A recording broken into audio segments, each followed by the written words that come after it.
نیند اور ریسٹ دونوں میں فرق ہوتا ہے. کبھی کبھار ایسا ہوتا ہے خوب سو کے اٹھتے ہیں لیکن پھر بھی تھکن باقی ہوتی ہے، اس لیے کہ ریسٹ مختلف قسم کا ہوتا ہے. ایک ہوتا ہے مینٹل ریسٹ، یہ جو اسکرین ہوتی ہے نا، laptop, computer, mobile, switch them off, بند کر دیں انہیں اور زیادہ آوازیں بھی نہ سنیں. یہ سب کچھ مل کے ہماری سینسز پر، ہمارے حواس ہمسا پر بوجھ ڈال رہے ہوتے ہیں. تو الیکٹرانکس سے دور فطرت کے قریب ہو جائیں.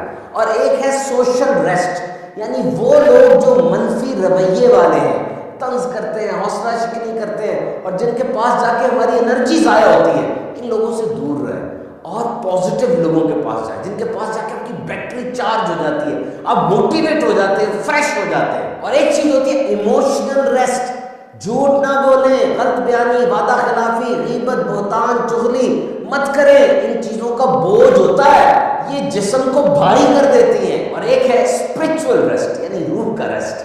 قرآن مجید میں آیا سن لو اللہ کی یاد ہی میں دلوں کا چین ہے. یاد رکھیے اسلام نے جس چیز کا حکم دیا وہ کریں، ضرور کریں، اور جس چیز سے منع کیا اس کے قریب بھی نہ جائیں. انشاءاللہ عز و جل ٹینشن فری زندگی گزاریں.